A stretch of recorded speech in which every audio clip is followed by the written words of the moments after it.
ആത്മശുദ്ധീകരണത്തിൻ്റെ വഴിത്താരയിൽ രണ്ടാം ഭാഗത്തിലേക്ക് പ്രേക്ഷകരെ സ്വാഗതം ചെയ്യുകയാണ്.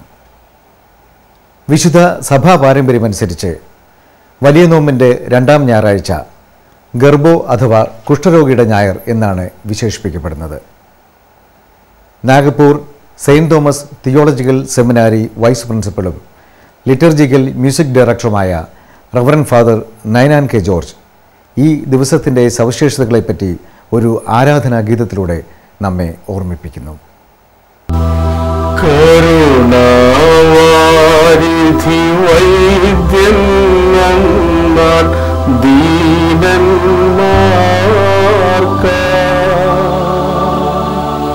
പരവശരോഗികളവനിൽ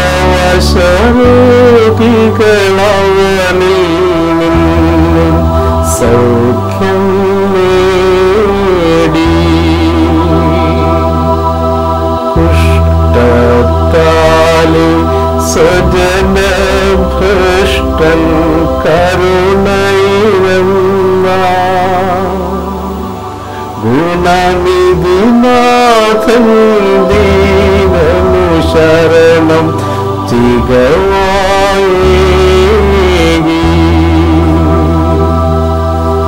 തൻ കരതാര രോഗാരിഷ്ടത പോക്കിയ നാഥ പാപപ്പുണ്യനിവരിൽ ദയവായി സൂക്ഷിക്കണമേ.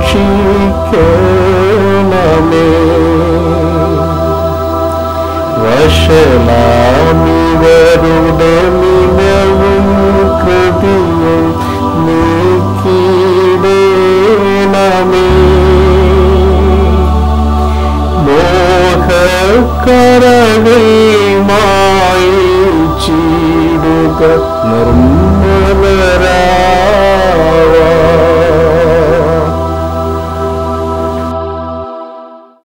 ദൈവ തിരുനാമം മഹത്വപ്പെടുമാറാവട്ടെ. ആരാധന നൈസർഗികവും ആത്മാവിൻ്റെ ആവിഷ്കാരവുമാണ്. മനുഷ്യനും ദൈവവും തമ്മിലുള്ള ബന്ധത്തിൻ്റെ സുതാര്യതയാണ് ആരാധനയിൽ പ്രകടമാകുന്നത്.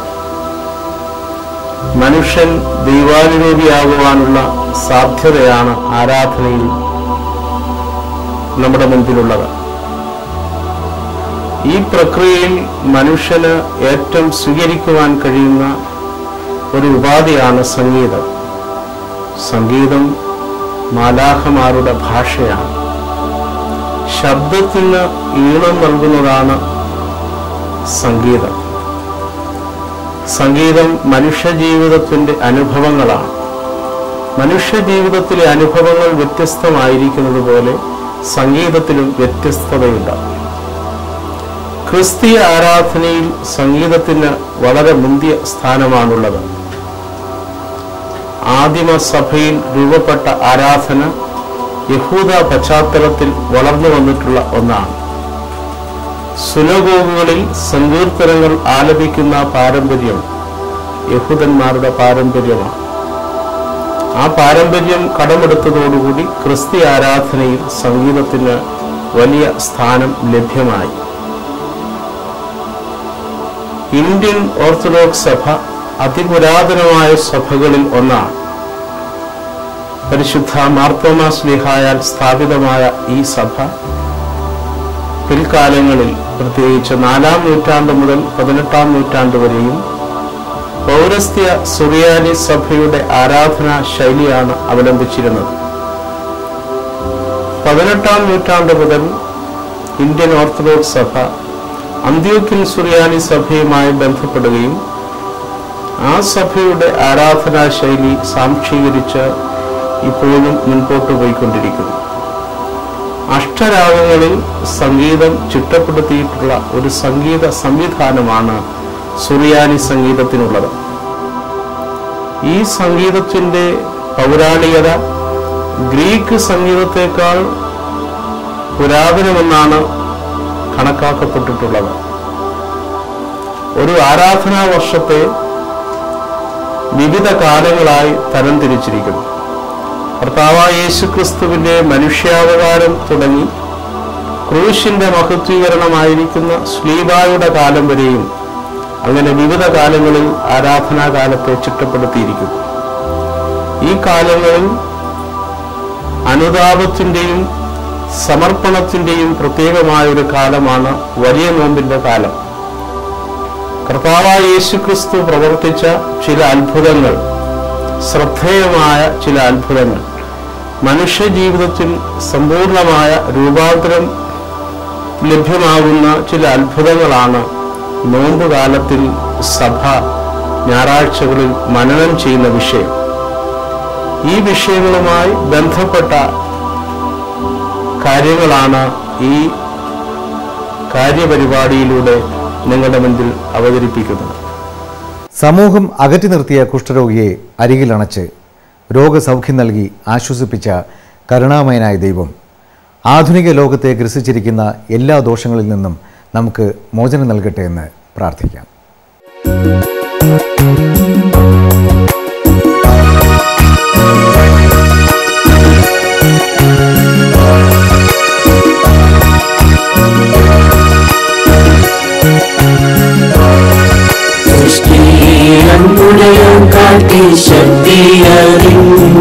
വിശ്വാസം പൂർവയറ്റം തന്നെ നിന്നേച്ചു മന്ദിരകാത്തും താങ്ങലമാക്കി സുന്ദരനായി ആ നരനെഴുന്നേറ്റു വിസ്മയ വീക്ഷണ ഹർഷത്ത ജനമുദ്ഘോഷിച്ചു മാനവരക്ഷിക്കാതതിന് കർത്താവേ ഞങ്ങൾ ഹല്ലേലൂയ സ്തോത്രം ചെയ്യുന്നു.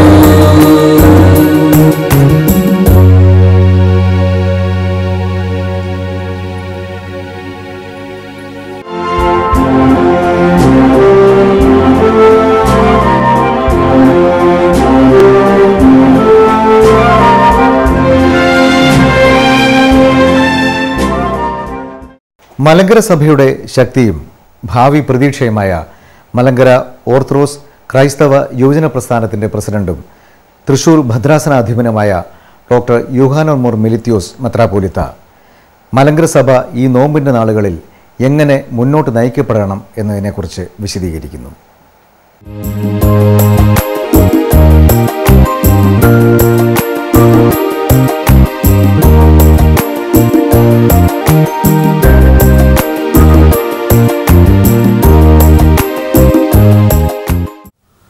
ദൈവനാമത്തിന് മഹത്വം ഉണ്ടാകട്ടെ. എല്ലാവർക്കും ക്രിസ്തുയേശുവിൽ വന്ദനം അറിയിക്കട്ടെ. ഇത് നോമ്പിൻ്റെ കാലയളവാണ്. സഭാമക്കൾ ഉപവാസത്തോടും ധ്യാനത്തോടും മനനത്തോടും കൂടെ ആചരിക്കുന്ന ഈ നോമ്പുകാലം അനുഗ്രഹകരമായി തീരട്ടെ. നോമ്പ് എന്ന് പറയുമ്പോൾ നമ്മുടെ മാത്രം ആത്മീയ പോഷണത്തിന് ഉദ്ദേശിച്ചിട്ടുള്ളതല്ല, സൃഷ്ടിയുടെ മുഴുവൻ രക്ഷയ്ക്ക് വേണ്ടിയിട്ടുള്ളതാണ്. അതിൽ സഭയുടെ വളർച്ചയും നമ്മുടെ ചിന്തയിൽ വരേണ്ടതാണ്. മലങ്കര ഓർത്തഡോക്സ് സുറിയാനി സഭയ്ക്ക് 2-3 നിർണായക സാഹചര്യങ്ങളുണ്ട്. ഒന്നാമത്, നാം ക്രിസ്ത്യാനികളാണ് എന്നുള്ളത് പ്രത്യേകം പറയേണ്ടതില്ല. അതുകൊണ്ട് നമുക്ക് ലഭ്യമാകുന്ന ചില അടിത്തറകളുണ്ട്. അതുപോലെ തന്നെ നാം ഓർത്തഡോക്സ് ക്രിസ്ത്യാനികളാണ്. പാശ്ചാത്യമായ ചില മാനദണ്ഡങ്ങൾക്ക് ഉപരിയായി ഓർത്തഡോക്സ് സഭയുടെ വിശ്വാസ പ്രമാണങ്ങളുടെയും പൈതൃകമായി നമുക്ക് ലഭിച്ച ഉപദേശങ്ങളുടെയും അടിത്തറയിൽ നിന്നുകൊണ്ട് നമുക്ക് ഒരു വിശ്വാസി എന്നുള്ള നിലയിൽ ജീവിക്കാൻ സാധിക്കും. അതുപോലെ തന്നെയുള്ളതാണ് നമ്മുടെ ഭാരതീയത്വം എന്ന് പറയുന്നത്. ലോകത്തെമ്പാടുമുള്ള ആത്മീയതകളെ പരിഗണിച്ചാൽ വളരെ ശ്രദ്ധേയമായ ഒരു ആത്മീയ സാഹചര്യം ഭാരതത്തിൽ ദൈവം നമുക്ക് ഒരുക്കി തന്നിട്ടുണ്ട്. ഒരു ക്രിസ്ത്യാനിയായിരിക്കുവാൻ ഏറ്റവും എളുപ്പമുള്ള ഒരു സാഹചര്യമാണ് നമുക്ക് അവിടെ ഉള്ളത്. പക്ഷെ അതോടൊപ്പം ഇത്തരം സാഹചര്യങ്ങൾ വേണ്ടും വണ്ണം പ്രയോജനപ്പെടാതെ പോകുന്ന ഒത്തിരി ആളുകളുണ്ട് എന്നുള്ളത് നാം മനസ്സിലാക്കേണ്ടതുമാണ്. ഈ അടിത്തറകളിൽ നിന്നുകൊണ്ട് ഒരു ആത്മീയതയെ സഭയ്ക്ക് വേണ്ടി വളർത്തിയെടുക്കാൻ ശ്രമിക്കുമ്പോൾ ക്രിസ്തുവിൻ്റെ ശുശ്രൂഷ എപ്രകാരമായിരുന്നു എന്നുള്ളത് നമ്മുടെ ചിന്തയ്ക്ക് വിഷയീഭവിക്കേണ്ടതാണ്. ക്രിസ്തു എക്കാലവും തൻ്റെ ആത്മീയതയെ പ്രകാശിപ്പിച്ചിരുന്നത് മനുഷ്യമധ്യത്തിലാണ്. അതുകൊണ്ട് തന്നെ മനുഷ്യോന്മുഖമായ ഒരു ആത്മീയത വളർത്തിയെടുക്കാൻ സഭയ്ക്ക് പൊതുവായിട്ടും അതിലെ ഓരോ അംഗത്തിനും പ്രത്യേകമായിട്ടും സാധിക്കേണ്ടതാണ്. ക്രിസ്തുവിനെക്കുറിച്ചുള്ള പരാതികളിൽ മുഖ്യമായിട്ടുള്ളതൊന്ന് അവൻ മനുഷ്യമധ്യത്തിൽ എപ്പോഴും കാണപ്പെടുന്നു എന്നുള്ളതാണ്. അതുതന്നെ അക്കാലത്തെ പ്രമാണിമാരുടെ ഒരാകുലതയും ആയിരുന്നു. ജനമെല്ലാം അവൻ്റെ പിന്നാലെ പോയി എന്ന് അവർ സ്വയം പരാതിപ്പെടുകയും അതിനവരവർ തന്നെ കുറ്റപ്പെടുത്തുകയും ചെയ്യുന്നത് നമ്മൾ ശ്രദ്ധിക്കാം. ഈ ഒരു സാഹചര്യമാണ് ക്രിസ്തുവിനെ ലോകത്തിൻ്റെ രക്ഷകനാക്കി തീർത്തത്. ആ ഒരു ശൈലിയാണ് സഭയ്ക്കും ലഭ്യമാകേണ്ടത്. ഓരോ വ്യക്തിക്കും അതുതന്നെയാണ് മാനദണ്ഡം. ഭാരതത്തിലെ പ്രത്യേക സാഹചര്യത്തിൽ ജന ആഭിമുഖ്യമുള്ള ദൈവ ആശ്രയത്വ ബോധമുള്ള ഒരാത്മീയത വളർത്തിയെടുക്കുക എന്നുള്ളത് നമ്മുടെ ഉത്തരവാദിത്വമാണ്. അതിനാവശ്യമായ ഒരു നോമ്പായി ഈ കാലയളവ് തീരേണ്ടതാണ്. ഈ ആധുനിക യുഗത്തിൽ, ഒരുപക്ഷെ ഉത്തരാധുനികം എന്ന് പറയാവുന്ന ഈ കാലയളവിൽ മനുഷ്യൻ നേരിടേണ്ടി വരുന്ന ഒത്തിരി പ്രതിസന്ധികളുണ്ട്. അവന് മാർഗം ലഭിക്കുന്നില്ല എന്നുള്ളത് മാത്രമല്ല, തെറ്റായ മാർഗത്തെ ശരിയായ മാർഗമായി തെറ്റിദ്ധരിക്കുകയും ചെയ്യുന്ന ഒരു കാലയളവാണ്. അത്തരം സാഹചര്യത്തിൽ മനുഷ്യമധ്യത്തിൽ വിമോചനാത്മകമായ ക്രിസ്തുവിൻ്റെ ദൗത്യം സഭയിലൂടെ നടപ്പാവേണ്ടതുണ്ട്. അതിനുള്ള രണ്ട് മാർഗങ്ങളിൽ ഒന്ന് തികഞ്ഞ ദൈവാഭിമുഖ്യമാണ്. ഇന്ന് സമ്പത്തിൻ്റെയും സ്ഥാനമാനങ്ങളുടെയും സ്വാധീനങ്ങളുടെയും ആഭിമുഖ്യം വർദ്ധിച്ചിട്ട് അവയൊക്കെ ദൈവമായി തീരുന്നുണ്ട്. അത് ഒരിക്കലും ഭാവി ശോഭനമാക്കി തീർക്കുന്ന സമീപനമല്ല. രണ്ടാമത്, ജനാഭിമുഖ്യം വിട്ടിട്ട് വ്യക്തിയാഭിമുഖ്യം വളരുന്ന ഒരു കാലയളവുമാണ്. ഞാൻ മാത്രമാണ് യാഥാർത്ഥ്യം എന്ന് സഭകൾ പോലും ചിന്തിക്കുന്ന, ആ ചിന്തയ്ക്ക് ആവശ്യമായ പ്രവർത്തനങ്ങൾ നടത്താൻ ശ്രമിക്കുന്ന ഒരു കാലത്താണ് നാം ജീവിക്കുന്നത്. അവിടെ ഓർത്തഡോക്സ് സുറിയാനി സഭയ്ക്ക് ലോകത്തെക്കുറിച്ചുള്ള വ്യക്തമായ കാഴ്ചപ്പാടിൽ ദൈവ ആശ്രയ ബോധത്തോടു കൂടെ ഒരു മാനവികതയുടെ ആത്മീയത സൃഷ്ടിക്കാൻ സാധിക്കേണ്ടതാണ്. ഈ നോമ്പിലെ നമ്മുടെ ധ്യാനങ്ങളും പഠനങ്ങളും നമ്മുടെ ഉപവാസവുമെല്ലാം മനുഷ്യരക്ഷയ്ക്ക് ഉതകുന്ന വിധത്തിലുള്ള ചിന്തകളെ പ്രോത്സാഹിപ്പിക്കുന്നതും പ്രവർത്തനങ്ങളെ രൂപീകരിക്കുന്നതും നമ്മുടെ സംസ്കാരത്തെ പരുവപ്പെടുത്തുന്നതുമായ ഒരു കാലയളവായി തീരുവാൻ തക്കവണ്ണം ദൈവം തമ്പുരാൻ ഇടയാക്കട്ടെ എന്ന് പ്രാർത്ഥിക്കുകയാണ്. എല്ലാവർക്കും സമൃദ്ധിയായ ദൈവാനുഗ്രഹം ക്രിസ്തുവിൻ്റെ പുനരുത്ഥാനത്തോടൊപ്പം ലഭ്യമാകുവാൻ ഇടയാകട്ടെ എന്ന് പ്രാർത്ഥിക്കുകയും ചെയ്യുന്നു. ദൈവം നമ്മെ അനുഗ്രഹിക്കട്ടെ.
ും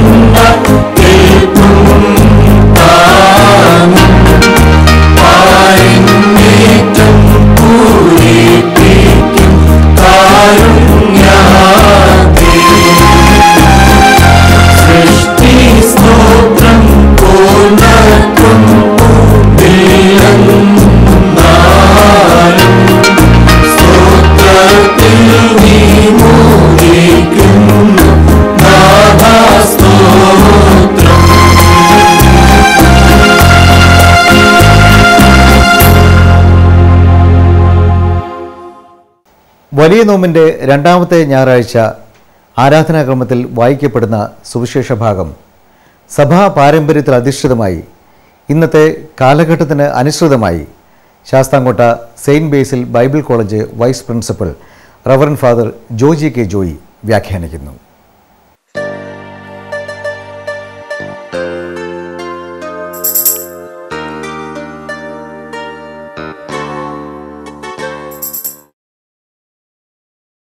നോമ്പിലെ രണ്ടാമത്തെ ആഴ്ച യേശുക്രിസ്തു ഒരു കുഷ്ഠരോഗിയെ തൊട്ട് സൗഖ്യമാക്കുന്ന അതീവ ഹൃദ്യമായ ദിവ്യമായ വേദഭാഗങ്ങളും ആലോചനകളുമാണ് ഈ ദിവസം നമുക്കുള്ളത്. യേശുക്രിസ്തുവിൻ്റെ മുമ്പും യേശുക്രിസ്തുവിൻ്റെ കാലത്തും എല്ലാ സംസ്കാരങ്ങളിലും ഏറ്റവും കൂടുതൽ വെറുക്കപ്പെട്ടിരുന്നവരാണ് കുഷ്ഠരോഗികൾ. നമ്മുടെ നാട്ടിൽ തന്നെ നമുക്കറിയാം, പല രോഗങ്ങളെയും നമ്മൾ സഹാനുഭൂതിയോടെ കാണുമ്പോൾ കുഷ്ഠരോഗികളോട് നമ്മൾ ചെയ്യുന്ന ഒരു പ്രതികരണം ഒരു വെറുപ്പിൻ്റെ പ്രതികരണമാണ്. ലേവ്യ പുസ്തകത്തിൽ നമ്മൾ വായിക്കുന്നുണ്ട്, 13-14 അധ്യായങ്ങളിൽ സമൂഹത്തിൻ്റെ മധ്യത്തിൽ നിന്നും എപ്പോഴും ഒറ്റപ്പെട്ട് ജീവിക്കേണ്ടുന്നവരാണ് കുഷ്ഠരോഗികൾ. അവർ പാളയത്തിന് പുറത്താണ് ജീവിക്കേണ്ടുന്നത്. കീറവസ്ത്രം ധരിച്ച്, തല മുണ്ടനം ചെയ്ത്, ചുണ്ടിന്മേൽ ഒരാവരണം ധരിച്ച് ഞാൻ അശുദ്ധൻ അശുദ്ധൻ അശുദ്ധൻ എന്ന് പറഞ്ഞ് എപ്പോഴും ജീവിക്കണം, നടക്കണം. അതാണ് കുഷ്ഠരോഗിയെക്കുറിച്ചുള്ള ലോകത്തിൻ്റെ ചിന്ത.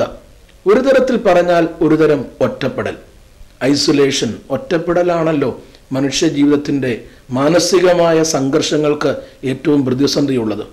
ഗൾഫ് രാജ്യങ്ങളിൽ ജീവിക്കുന്ന നമ്മുടെ പ്രിയപ്പെട്ടവർ എത്രത്തോളം ഒറ്റപ്പെടലിൻ്റെ ജീവിത അനുഭവമാണ് അവർക്കുള്ളത്. എന്നാൽ അങ്ങനെയുള്ള ഒരു മനുഷ്യനാണ് യേശുക്രിസ്തുവിൻ്റെ അടുത്തേക്ക് വരുന്നത്. അന്നത്തെ പശ്ചാത്തലത്തിൽ തൊടുന്നവൻ അശുദ്ധനാകും എന്നുള്ള ഒരു പാരമ്പര്യത്തിലാണ്. തൊടുന്നവൻ അശുദ്ധനായില്ല എന്ന് മാത്രമല്ല, ആരെ തൊട്ടുവോ അവൻ ശുദ്ധനായി ആഗമാനം ശുദ്ധിയിലേക്ക് വരുന്ന കാഴ്ച. ശാരീരികം മാത്രമല്ല, മാനസികവും ആത്മീകവുമായ വിശുദ്ധിയുടെ അനുഭവത്തിലേക്ക് വരികയാണ്. പക്ഷെ എങ്ങനെയാണ് ആ കുഷ്ഠരോഗി സൗഖ്യത്തിലേക്ക് വന്നത്? ഒന്ന്, ആ കുഷ്ഠരോഗിയുടെ ഒരു മനോഭാവം ഏറ്റവും പ്രധാനപ്പെട്ടതാണ്. മുമ്പ് ഞാൻ പശ്ചാത്തലത്തിൽ പറഞ്ഞതുപോലെ ആ പശ്ചാത്തലം അനുസരിച്ച് നിരാശപ്പെടേണ്ടുന്നതാണ് ആ കുഷ്ഠരോഗിയുടെ ജീവിതം.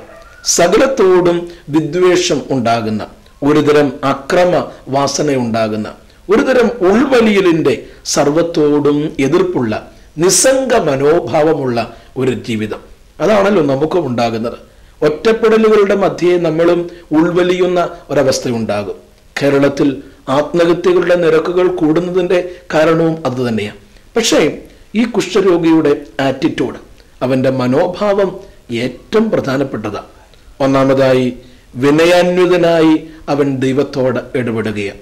യേശുവിനോട് ചോദിക്കുന്നു, ക്രിസ്തുവേ, നിനക്ക് മനസ്സുണ്ടെങ്കിൽ എന്നെ സൗഖ്യമാക്കുവാൻ കഴിയും. ക്രിസ്തുവിൻ്റെ മുമ്പിലേക്ക് തൻ്റെ ജീവിത ഭാരങ്ങളുമായി അടുത്തു വരുന്ന മനുഷ്യൻ.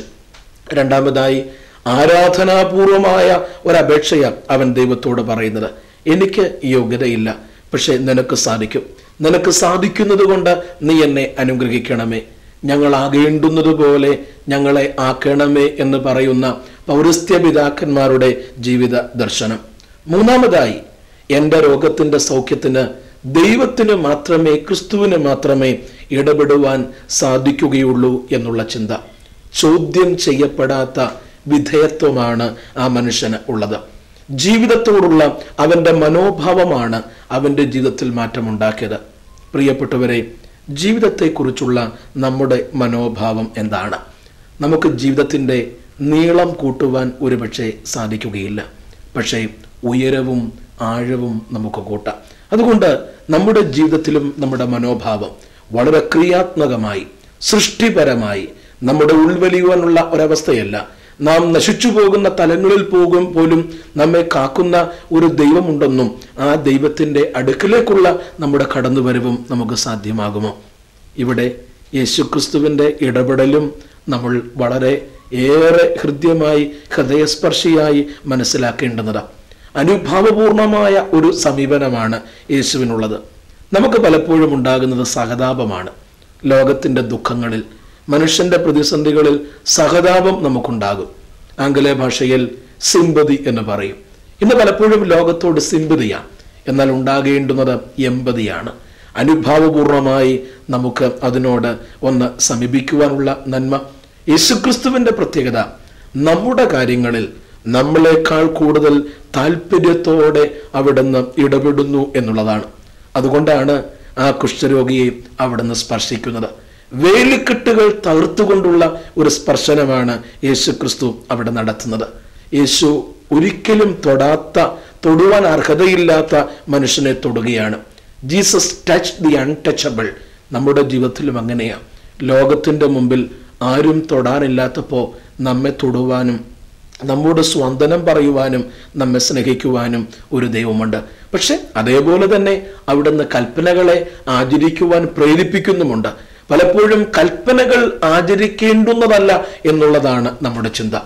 പഴയ നിയമ പൗരോഹിത്യത്തിന്റെയും അനുഷ്ഠാനങ്ങളുടെയും ദുർവ്യാഖ്യാനവും അതുവഴി ഉണ്ടാകുന്ന ചൂഷണങ്ങളും യേശുക്രിസ്തു എതിർക്കുമ്പോൾ തന്നെ ആ പൗരോഹിത്യത്തിന്റെ അന്തസത്ത നിലനിർത്തുവാനായി യേശുക്രിസ്തു ശ്രദ്ധിക്കുന്നുണ്ട്.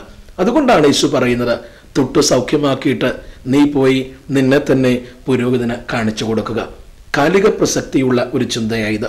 കുഷ്ഠവും പാപവും തമ്മിൽ വലിയ ബന്ധമുണ്ട്. കുഷ്ഠരോഗത്തിന്റെ ആരംഭം നിസ്സാരമായ രീതിയിലാണ്. അതാരും മനസ്സിലാക്കുകയില്ല. എന്നാൽ കാലക്രമേണ അത് ഭയങ്കരവും നികൃഷ്ടവുമായി മാറും. കുഷ്ഠരോഗി സമൂഹത്തിൽ നിന്നും എപ്പോഴും ഒറ്റപ്പെട്ടവനാ. അതല്ലേ പാപവും. ആദ്യം നമ്മളാരും അറിയുന്നില്ല, ലോകം അറിയുന്നില്ല. കാലക്രമേണ പാപത്തിൽ നാം വളർന്നു വരികയാണ്.